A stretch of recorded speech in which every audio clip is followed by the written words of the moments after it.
Hey guys, it's me, cyoubx, and today we're going to be reviewing the ShengShou 4x4 version 4.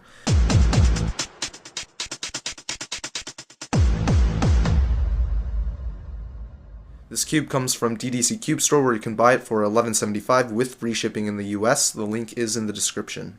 Let's start with the exterior of the cube. The size is the same as its predecessors and is only a bit taller than a 3x3. It has a bit of heft to it, and in my opinion, it is the perfect size for a 4x4. The stickers are standard DIY shades that you would see on pretty much any common speed cubes like Diane or Alpha. However, the ShengShou 4x4 stickers are probably the worst quality. Instead of chipping, they tend to peel and become annoying when solving. You'll have to replace them, so plan on buying an extra sticker set. The cube corner cuts fantastically and even reverse corner cuts a little, but it's not enough to save the cube from the rest of this review. The turning is atrocious. If you watched my Whit-Long review, you know how much I loathe the turning of it. I feel much the same about the ShengShou 4x4 version 4. It's kind of a shame because the speed and smoothness of the turning is actually quite nice, and I like the sound the cube makes too, but the catching during solves just outweigh the positives of the cube. The middle slices don't turn well, and even the outer layers can get random lockups. Taking the cube apart, we can see why. The internal pieces are squared off, so when the big inner piece slides towards the small one, the corners catch on each other, creating a lockup. This is why the constant mod is so useful. Just by rounding these off a little bit, the catching will disappear.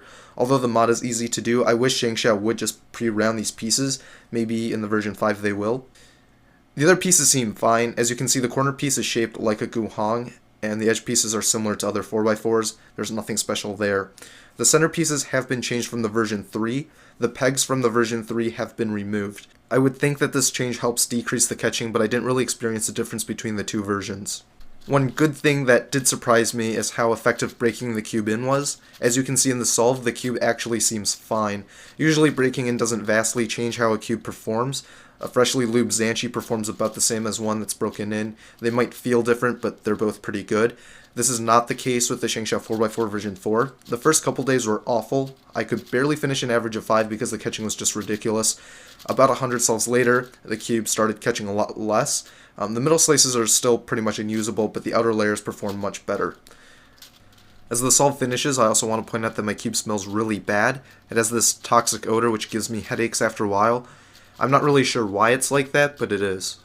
As much as the turning irritates me, I do recommend the cube, mostly because there isn't really a better alternative.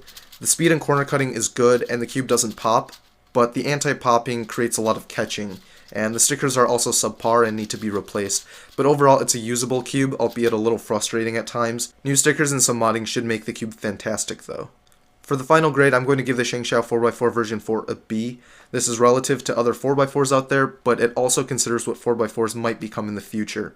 Although it is one of the best cubes among 4x4s, the ShengShou 4x4 version 4 falls short when compared to other speed cubes. 4x4s in general have a lot of improvements to be made.